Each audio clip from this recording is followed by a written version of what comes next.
먼저 첫 번째 주제 보겠습니다. 첫 주제는 봉화에서 만난 여야입니다. 조금 전인 2시에 김해 봉화마을에서 노무현 전 대통령의 서거 13주기 추도식이 열렸습니다. 그 장면을 잠깐 보면요. 예, 문재인 대통령은 사실 좀 일찍 오전 10시께 봉화마을에 도착해서 문화체험 전시관을 저렇게 방문했다고 하고요. 문재인 전 대통령이 당선된 뒤에 2017년에 처음 방문한 뒤에 그때 저도 기억이 납니다. 임기 중엔 이제 오지 않고 성공한 대통령 임기를 마치고 뒤에 오겠다는데 이제 그 뒤에 5년 만에 처음 참석한 모습입니다. 방명록에도 적었는데요. 깨어있는 시민들이 당신의 뒤를 따르고 있습니다. 이렇게 적기도 했고요. 예, 지금 오늘 이재명, 지금 유시민 작가의 모습도 보이고, 이해찬 전 대표의 모습도 보입니다. 민주당 의원들도 몇 분이 갔습니다. 고민정 의원, 장경태 의원 등이 갔고요. 최강욱 의원도 같이 입장을 했습니다. 약간 거리를 두고 왔었고, 제가 앞으로 다른 영상도 보니까 유시민 작가가 이제 와서 쭉 인사를 하는 모습도 확인할 수가 있고요. 지금 보시는 모습은 이준석 국민의힘 대표가 왔습니다. 김동연 경기도지사 후보로 나와 있는 김동연 전 부총리의 모습도 확인할 수가 있습니다. 지금 이제 시작하기 전에 여러 명이 있었고요. 박지원 민주당의 공동 비대위원장도 모습을 보였었습니다. 이재명 후보의 모습도 보이고요. 네, 오늘 여야가 한 자리에서 다 만났어요. 이 부분은 어떻게 보시는? 먼저 김병진 의원님한테 좀 여쭤볼까요? 일단 좋은 일이죠. 추도의 자리고 이게 국가 전체적으로 보면 아픔을 같이 하고 특히 모든 정파가 다 참여해서 아픔을 나누는 것이 가장 좋은 국민들에게 모습이겠죠. 그런 의미에서는 다 함께 모였다고 하는 것이 좋은 의미고 사실은 올해는 지금 윤석열 대통령께서 못 가셨지만 아마 내년이나 내후년에는 5.18 광주를 가셨던 것처럼 아마 좀 많은 인원들이 가서 함께 하는 것도 그것도 좀 국민 통합을 위해서 좋은 모습이 아닐까 그런 생각을 해봅니다. 뭐 국민 통합이라는 차원에서는 좋은 모습이고요.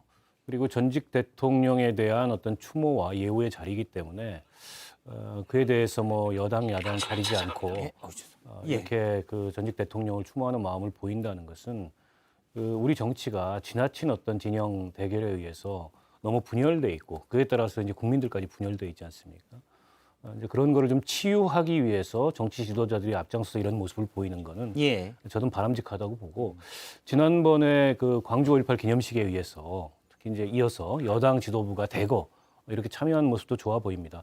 어떻게 보면 그동안에 광주도 그렇고 봉화도 그렇고 이게 이제 민주당의 상징 자본이었는데 더 이상 이게 민주당의 배타적인 상징 자본이 되기가 어려울 수도 있겠다 이런 생각이 들고 이게 뭐 진정성 없는 그런 정치 공학적인 시도라고만 보지는 않습니다. 다만 정치 전략적인 차원에서 보면 국민의힘에서는 그동안의 보수 정당에 어떻게 보면 좀 협소한 모습과는 다르게 일종의 이제 광폭 행보를 보이면서 민주당의 상징 자본을 지우고 오히려 그런 것들을 좀 중립지대로 만들기 위한 그런 어떤 전략의 일환이라고도 볼 수 있을 것 같아요. 윤석열 대통령도 사실 이전에 이제 김건희 여사의 녹취록 나온 거 보면 원래 이제 노무현 전 대통령을 가장 존경했었다라는 말도 나오고 그러거든요. 이전에는 이제 검찰총장 재직 전에 노 전 대통령을 존경한다 이런 표현도 있었는데 이번에 참석 안 한 건 어떻게 받을까요? 대신에 이제 한덕수 총리가 참여를 하셨기 때문에 사실 이제 메시지는 분명히 전달하고 있다라고 생각이 되고 앞서서 말씀 주신 내용에 대해서 이견이 없습니다. 이제 노무현 전 대통령께서 상징하셨던 바가 그리고 일평생을 해오셨던 일들이 지역구도 타파와 통합이라는 키워드였거든요. 그래서 어쨌든 추모일을 맞아서 여야가 공히 이렇게 다 참여를 해가지고 노무현 전 대통령을 기리고 하는 모습 자체가 어떤 그 노무현 정신을 계승한다는 의미로 저는 새겨져서 저도 굉장히 긍정적으로 바라보고 제가 그러면 이제 윤석열 대통령은 왜 참여하지 못했냐 봤더니 뭐 다른 또 일정 때문에 어쩔 수 없이 못 참여한다는 4시 반에는 또 인도 태평양 경제 프레임워크가 있고요. 충분히 이제 한덕수 총리가 방문을 함으로써 윤석열 대통령이 참여한다는 의미를 간접적으로 전달을 할 수가 있기 때문에 저는 굉장히 긍정적으로 이번 추모식을 바라보고 있습니다. 저도 다들 말씀 주신 것처럼 그 단순히 민주진영의 그 상징을 넘어서 이 노무현 대통령님이 그 통합의 상징이 돼가는 것은 뭐 노무현 대통령님뿐만 아니라 우리 국민 모두와 정치권에도 굉장히 바람직한 일이다라는 생각이 들고요.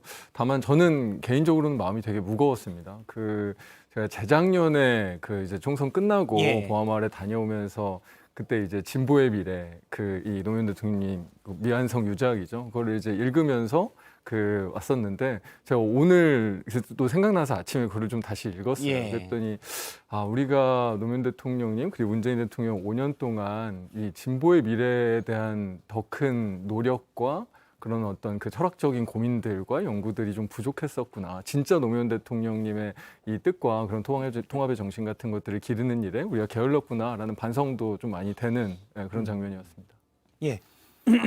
원래 노무현 전 대통령이 가장 얘기하는 게 이제 분열, 갈등을 없애고 통합으로 가는 건데 사실 뭐 시간이 갈수록 그런 부분들이 좀 퇴색돼 있는 네. 지금 현실이 퇴색돼 있는 그런 부분은 좀 안타까운 모습이기도 합니다.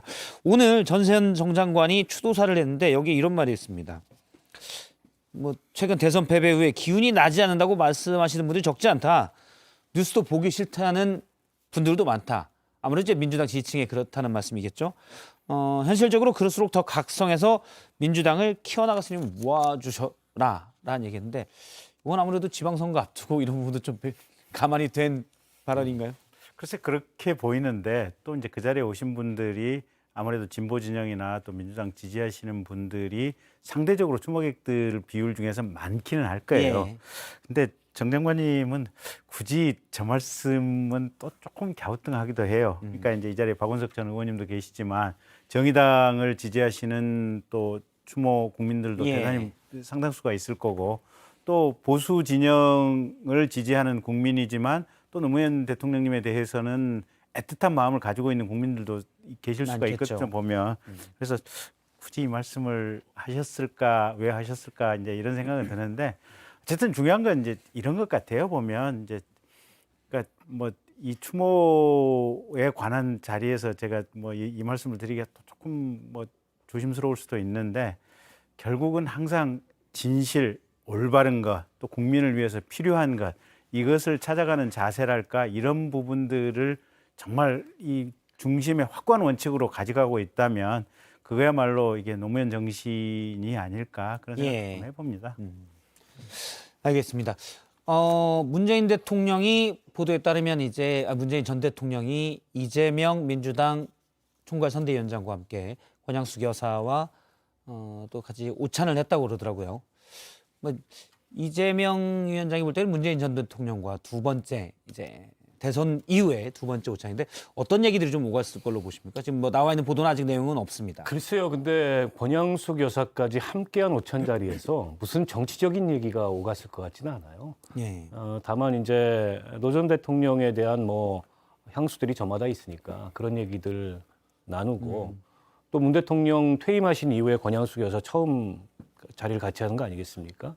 뭐 그에 관한 이제 수고하셨다라는 정도의 덕담이 오갔을 거고 마찬가지로 이재명 후보가 대선 전에 봉화에 찾아갔을 때 권양숙 여사가 노 전 대통령을 가장 많이 닮은 정치인이다 이런 말씀을 하셨잖아요.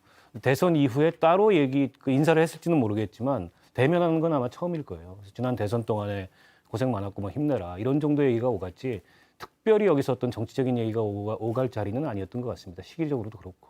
예. 저도 그냥 바람이 있다면 예상은 잘 안 되지만 방금 김경진 전 의원님도 말씀하셨지만 우리 노무현 정신에 대한 이야기가 좀 오갔으면 하는 바람은 있습니다. 지금 사회자님도 말씀 주신 것처럼 지금 굉장히 많은 이 분열상과 예. 이 통합을 해치고 있는 여러 가지 정치적인 갈등 속에서 정말로 노무현 대통령님의 뜻을 제대로 기르는 방법이 무엇이냐. 그게 이 이재명 후보도 그렇고 우리 당도 그렇고 그 부분을 훨씬 더 발전시킬 수 있는 이야기들을 나누고 이 자리를 통해서 그런 이후에 노무현 정신에 대한 이야기들이 더 지속될 수 있으면 또 충분히 의미 있는 또 자리가 될 수 있으니까요.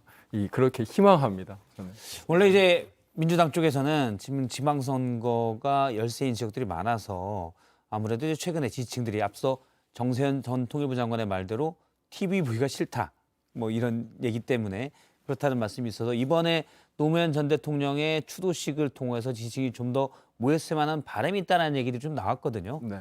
그런데 이제 장채민 의원님 말씀은 사실 그것보다는 통합의 정신을 좀 되새기는 자리가 됐으면 좋겠다는 말씀이죠. 왜냐하면 그런 정신들을 우리가 어떻게 보면 환기하고 같이 고민할 때 실제로 예를 들면 예. 선거도 그렇고 앞으로의 정치 활동들도 에너지가 결집되는 거지 이 무조건 이기겠습니다, 무조건 도와주십시오 이런 것들이 사실은 잘 맥히지는 않거든요. 그래서 실제로 우리 진보 진영이 어떻게 나아가야 되는가에 대한 부분들을 함께 고민하고 거기에서 이 새로운 에너지들, 흔히 깨어있는 시민이라고 이야기하는 그런 새로운 에너지들을 만들어 나가는 게 오히려 더 큰 선거에서의 계기도 될 수 있을 거다라고 생각하고. 깨어있는 시민이 진영에 갇혀 있지는 않겠죠.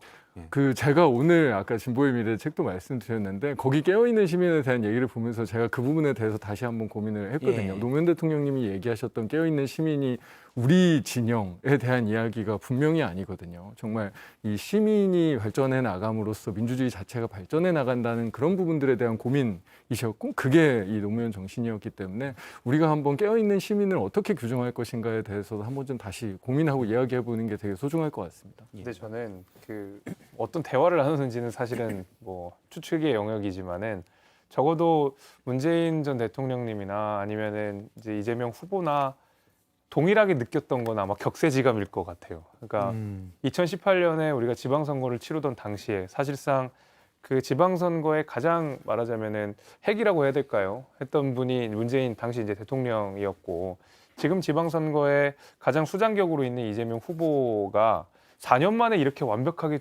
뒤바뀐 그 지방선거 지형을 보면서 약간 뭐 무상함 같은 것도 좀 느끼실 것 같고 권력이 영원하지 않겠구나라는 생각도 좀 느낄 것 같고 당시 2018년 분위기를 생각해 보면 뭐 자유한국당이 영원히 집권 못할 것 같은 느낌이 들었었거든요. 근데 불과 4년 만에 사실은 지금 야당이 굉장히 지리멸렬한 모습들을 많이 보여주고 있다라는 걸 보면 두 분께서 굉장히 묘한 감정들을 느끼셨을 것 같아요. 비슷한 처지였지만 완전히 뒤바뀐 정세들을 보면서 적어도 거기에 대한 공감 정도는 있으시지 않았을까라는 게 제 생각입니다. 오늘 아까 이제 통합을 많이 얘기했는데요. 오늘 이준석 대표가 국민의힘의 이준석 대표가 봉하마을에 입장하는 데서는 약간 곤욕을 많이 치렀다고 합니다. 그러니까 일부 시민들이 길을 막아섰고 뭐 집에 가라 이 대표를 향해서 이준석 대표를 향해서 꺼져라라는 얘기를 하기도 했었고요. 민주당의 박지원 공동비대위원장도 약간 고생을 했다고 하는데 최근에 이제 내부의 쓴소리를 많이 해서 이른바 개혁의 개딸들에게 일부 개딸들에게도 비판을 받은 바 있었잖아요. 근데 박지원 공동비대위원장이 들어올 때도 일부 민주당 지지자들이 사퇴해라 그냥 뭐 그러면서 물러나라 이렇게 내부 총질이나 하냐 이런 소리를 했다고 합니다. 이런 부분은 사실 통합의 정신은 어떻게 보면 맞지 않죠. 안 맞죠. 그런데 또 그런 이제 열성 지지자들이 어디 가나 있습니다. 그건 예. 뭐 보수 진영에도 있고 또 이 민주당 지지 진영에도 있고 어디 가나 있기 때문에 또 이준석 대표는 뭐 그런 경험이 처음이겠습니까? 여러 번 이미 겪었을 거고 또 이준석 대표가 이 보수 지지층 사이에 가더라도 이준석 대표를 환영하지 않는 보수 지지층들도 많아요. 이른바 이제 태극기 부대라고 예. 할 수 있는 그런 분들한테 곤욕도 과거에 치렀기 때문에 새삼스러운 일은 아니고 근데 오늘 이렇게 여야가 한 자리에 모여서 뭔가 이 통합의 분위기를 보여주고 진영을 넘어서 노무현 대통령이 우리 정치권에 남긴 여러 가지 유산들을 생각하는 날인데 정말 노 전 대통령을 사랑하고 또 아끼고 지금도 추모하는 지지자들이라면 어떤 게 과연 그 올바른 지지자의 태도인가 이런 점에 대해서 생각해 볼 필요가 있다고 보고요. 예. 정당에게도 그렇고 정치인에게도 그렇고 열성 지지층이 있다는 거는 굉장히 고무적인 일이고 그리고 뭔가 큰 정치인이 되거나 뭔가 이 정당이 어떤 이 선거를 통해서 성과를 남기는데 굉장히 필수적인 요소입니다. 근데 최근 들어서는 이게 정치가 너무 극단화되다 보니까 열성 지지자의 존재가 때로는 정당이 굉장히 부담스러운 곤혹스러운 그런 상황도 많이 연출하고 있는 것 같아요. 그런 측면에서 조금 이제 균형을 갖춰야 되지 않을까 싶고 특히 이제 리더들이 열성 지지층의 큰 목소리에만 귀 기울였을 때 그런 균형 감각을 자칫하면 놓칠 수 있기 때문에 그런 점을 우리 정치가 깊이 좀 돌아봐야 되지 않을까 싶습니다. 예. 당연히 목소리를 들을 수 있지만 거기에만 너무 큰 목소리여서 매몰돼서는 안 된다라는 지적으로 들었습니다. 예. 지난 2015년 모습을 잠깐 보도록 하겠습니다. 당시 새누리당 김무성 대표가 참석을 했었는데요. 물세례를 받기도 했습니다. 저렇게 이제 물세례를 받는 모습이고요. 당시 노무현 전 대통령의 아들이죠. 노건우 씨가 김무성 새누리당 대표가 참석을 했었는데 당시엔 여당이었죠. 참석을 했는데 인사말에서 강하게 비판을 한 바가 있습니다. 근데 그 내용은 좀 납득이 되는 게 왜냐하면 추도하러 김무성 전 대표가 왔는데 당시 대표가 왔는데 NLL 대화록을 그 전 대선에서 읽으면서 노무현 전 대통령이 NLL 가지고 아주 되도 않는 북한과 협상을 했다. 라면서 처음 문제 제기한 장본인이 김무성 전 대표였거든요. 그래서 노건우 씨가 그 부분을 강하게 질타를 하기도 했었던 기억이 납니다. 예. 당시 문재인 민주당 대표와 김무성 새누리당 대표의 여야의 모습입니다. 어쨌든 뭐 그런 일도 있곤 하지만 다시 통합의 장소가 이 추도식이 매번 되는 것도 중요하다고 생각이 됩니다. 예. 예, 생각해보면 김무성 대표가 저 자리 가신 것은 잘하신 것 같고요. 한 거 자체는 잘했죠. 예, 또 생각해보면 김무성 대표가 그래도 어려운 환경 속에서 통합을 위해서 또 좀 물리적인 노력을 했던 것도 사실인 것 같아요. 근데 이제 중요한 거는 아까 이준석 대표 있을 때 고함을 치는 일부 국민들이라든지 또 저렇게 물세례하는 분들이라든지 저건 바람직하지 못한 것 같아요. 그러니까 예. 노무현 대통령 사위님의 어떻게 보면 말씀처럼 정파와 의견이 다르다 이랬을 경우에는 말로써 비판을 하고 가령 국민들도 요새 인터넷이라든지 여러 군데 본인들의 어떤 주권자로서 의사를 피력할 수 있는 공간과 수단들이 많이 있지 않습니까? 보면 그런 열려진 공간과 어떤 방식을 통해서 얘기를 하면 되는 거고 현장에서 굳이 물리적인 어떤 행동이라든지 소란을 피우는 것은 지금 2022년이라고 하는 시대에는 조금 안 맞는 태도가 아닌가 싶고요.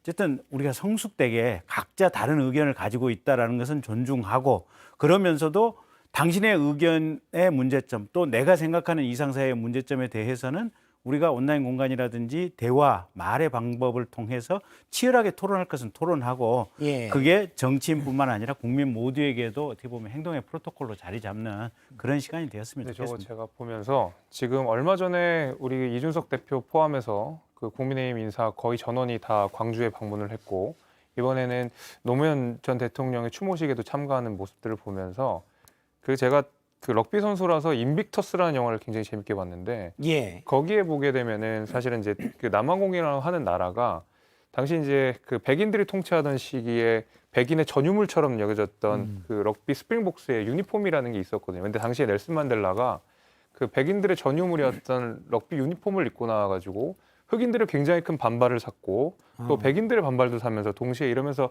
결국에 이제 통합을 이끌어내는 모습들이 있었거든요.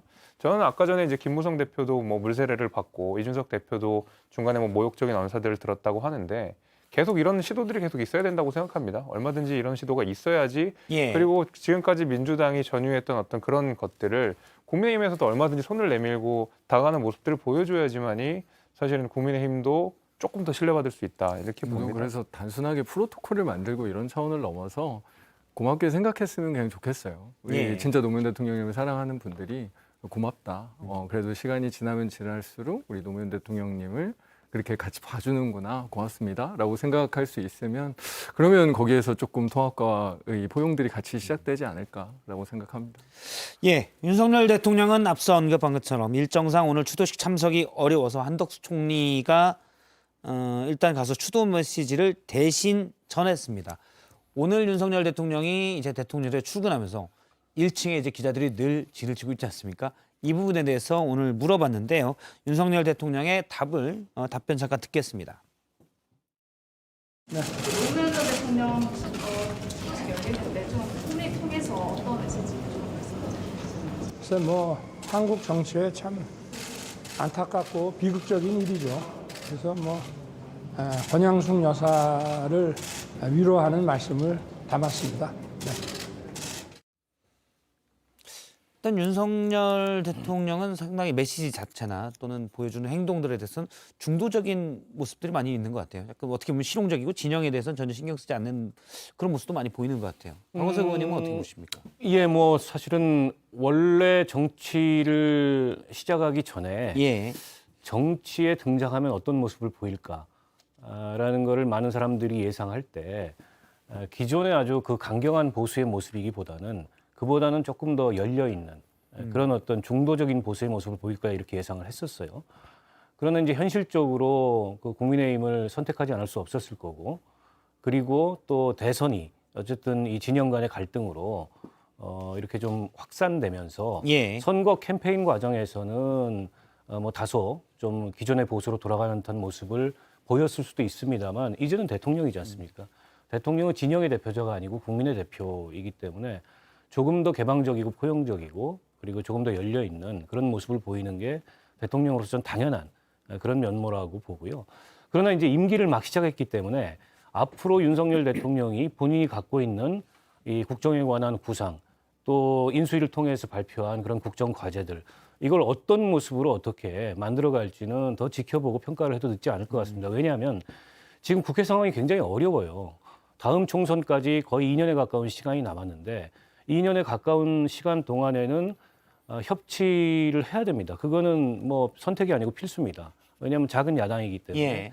근데 과연 이제 윤석열 대통령이 어떤 협치를 어떤 방식으로 만들어 갈지는 조금 더 지켜보고 평가해도 늦지 않을 것 같습니다. 일단 윤석열 대통령의 메시지나 이런 모습들은 상당히 앞서 말씀하신 대로 실용적인 면이 보이는데 이런 부분도 있습니다. 실질적인 부분에서는 정호영 보건복지부 장관 후보자 이제 적격이 아니다. 오늘 권성동 국민의힘 원내대표까지 그런 얘기를 했는데 정호영 후보자에 대해서는 오늘 출근길에서 이렇게 얘기했습니다. 잠깐 들어보겠습니다. 대표님, 정호영 장관 임명 여부 결정하셨습니까? 글쎄 뭐 시간이 조금 더 필요한 것 같습니다. 말은 이제 중도적 실용적인 많은데 실질적인 정책이나 이런 거 보면 꼭 그렇지는 않은 것 같아요. 그러니까 민주당에서 지난 금요일이죠. 사실 부결을 시킬 줄 알았는데 한덕수 후보자를. 근데 가결이 됐거든요. 치열한 당론 끝에. 그러면 정호영 후보자는 바로 낙마를 할 줄 알았는데 또 그것도 아니에요. 시간이 좀 더 필요하다는 게 대통령의 말인데 어떻게 보십니까? 근데 저 시간이 네. 사실은 윤석열 대통령에게 필요한 시간이 아니고 추정컨대는 정호영 후보자에게 필요한 시간이 아닌가 싶어요. 그러니까 예. 지방선거가 목전에 있고 그다음에 국민들이 부적합하다고 하는 의견을 대다수가 가지고 있고 또 여당 내에서도 권성동 원내대표를 비롯해서 많은 예. 의원들이 비슷한 생각을 가지고 있고 이게 지금 대통령실에 전달이 됐다는 거 아니겠습니까? 그러면 실은 아마 윤석열 대통령의 생각도 거의 한 곳으로 지금 모아져 있는 것 같아요. 근데 다만 이게 증거 관계에 있어서 명확하게 어떻게 보면 불법이라든지 비리를 저질렀다고 하는 명확한 어떤 이 범죄와 관련된 증거가 안 나온 상태다 보니까 정호영 후보자의 자진 사퇴를 기다리고 있고 아마 그 시간을 조금 주고 있는 이런 상황이 아닌가 저는 그렇게 추정을 하고 있습니다. 시점을 고르고 있는 거 아닌가요? 선거 앞두고서 여러 가지 지금 이벤트들이 많이 있었지 않습니까? 한덕수 총리 인준 문제가 있었고 그리고 이 한미 정상회담이 있었고 그다음에 오늘 뭐 노무현 대통령 추도식이 있고 어떻게 보면 이 지금 정호영 후보자는 국민적으로 이제 검증이 끝났다고 볼 수 있고 여당 내에서도 엄호하는 분위기가 아니라 빨리 물러나줬으면 좋겠다 이런 분위기가 역력한데 근데 이제 다른 거하고 겹쳐서 묻히느니 지방선거 투표율도 일주일밖에 안 남았는데 좀 적절한 시점에 이 퇴각의 효과를 조금 크게 내겠다. 저는 그런 메시지로 들렸습니다. 극대화시킬 수 있는 시간에 낙마를 하겠다. 근데 윤 대통령 성정이요. 그렇게까지 인간에 대해서 무슨 인간을 이게 정치적으로 활용할 그럴 성정을 가지고 계신 분은 아니거든요. 아니 근데 참모들이 네. 뭐 그런 걸 감안해서 종합적으로 보고를 했겠죠. 대통령은 모르겠지만 참모 중에는 그런 성정을 가진 분들이 많을 수 있다라는 지금 말씀을 돌려서 아니 당연히 참모면 그런 생각을 해야 되죠. 그리고 저는 물론 이제 인간적 배려로서 본인이 아직은 미련이 남아 있을 거기 때문에 정호영 후보자가 네. 윤석열 대통령이 조금 시간을 주는 걸 수도 있습니다만 아직도 인간적 미련을 갖고 있으면 그분은 참 눈치가 없는 거예요. 굉장히 지금까지도 부담이 많이 됐어요. 이 정도 일단 됐으면 물러나야죠. 코로나 대응을 했던 중수본에서는 정호영 후보자와는 업무 공유를 하고 있지 않다.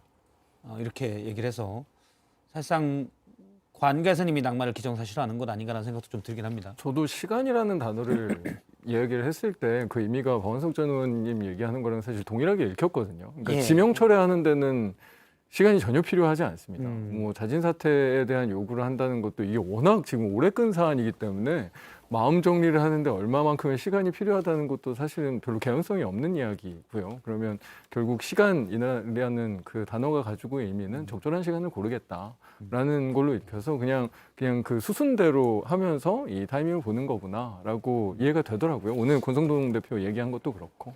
강행은 아니겠죠. 아유, 강행일 순 없죠. 네, 강행하면 뭐 불가능한 저부터 반대하겠습니다. 그건 뭐 저부터 반대할 텐데. 아니 여기 김재섭 비대위원님은 이전부터 계속 반대를 해왔습니다. 아, 그러니까요. 공개적으로 이렇게 반대를 또 할 수 있다라는 말씀을 드리는 거고. 그러니까 글쎄요, 저는 제 개인적인 생각은 아마 뭐 참모진들이라든지 아니면은 뭐 대통령실에서 정무적인 판단이 있을 수 있습니다. 근데 그게 글쎄요, 이번 선거 시기에는 도움이 좀 될 수도 있겠습니다만은 저는 이제 정호영 후보자에 대해서는 민주당이 확실하게 그 한덕수 총리 후보자에 대해서는 인준 통과를 시켜줬기 때문에 뭐 이거를 연계시키는 것은 아니지만 국민의힘도 여기에서는 확실히 뭐 메시지를 줘야 된다고 보거든요. 그러니까 이게 예를 들면 선거 뭐 사나흘 앞두고 사퇴를 가닥을 잡으면 아 역시 또 결정할 때 하는구나라는 인상을 줄 수 있지만 결국 이렇게 시간 자체를 끌었다고 하는 것이 장기적으로는 윤석열 대통령의 집권 방식에 대해서 국민들이 의심을 가질 수 있는 계기가 될 수 있다고 봐요. 지금도 충분히 사실 정호영 후보자에 대한 비판 여론들은 국민들한테 많이 형성이 되어 있거든요. 국민의 입장에서도 이거 비판해야 된다. 이거는 좀 적절하지 않다라고 입장이 나오고 있는 상황이기 때문에 요 단기간에 어떤 정무적 판단을 하기보다는 5년 전체의 윤석열 정부 국민의힘이라는 큰 정치 세력에 어떤 인상을 줄 것인가를 저는 이번에 좀 결정을 좀 해야 된다고 봅니다. 예. 이게 뭐 그럴 수도 있을 것 같아요. 그러니까 오늘 낙마를 하면은 역시 지금까지 끌고 왔던 게 한덕수 후보자 인준과 물물 교환을 할 카드였구나. 이게 너무 티나니까 내일 정도 낙마지 않을까 하는 생각도 들고요. 예. 아, 이렇게 예언하시는 겁니까? 지난번에도 예언하시고. 저 같으면 그렇게 할 것 같습니다. 예. 오늘은 좀 넘기고 저 같으면 조금 더 있다 할 것 같아요. 조금 더 주중을 넘겨서. 주중을 넘겨. 지방선거 판세를 좀 더 굳힌 다음에. 그리고 또 너무 빨리 물러나면 정호영 후보자 물러나면 또 다음 후보자를 뭔가 또 임명을 하든지 지명을 해야 되는데 또 문제가 생길 수 있으니까. 아니 그런데 이제 뭐 원점에서 시작하는 거니까 시간을 갖고 검토를 해도 되죠. 근데 사실 이제 한덕수 총리 후보자보다 지금 민주당에서 더 크게 문제가 되고 있는 건 법사위원장 자리거든요. 예. 저는 이거랑도 어떻게 보면 연계될 수도 있다고 봅니다. 네, 이게 글쎄요, 윤 대통령의 성정이 저분이 단순하고 불같으신 분이지 머리 그렇게 막 많이 쓰고 사람을 패로 쓰시는 분은 아니에요. 그러니까 그 전제하에서 생각을 하시면 아마 모든 예측이 다 틀린 예측이 아닐까 예. 싶어요. 특보단장을 하셨었기 때문에 정확하겠죠. 일단 맨 끝에 것만 빼면 네. 약간 사람을 패로 쓰지 않는다만 말만 빼면 들리기 좀 이상하게 들릴 수도 있어요. 아니 그렇게 잘하시는데 왜 아직도 이러고 계세요? 빨리 중용이 되셔야지.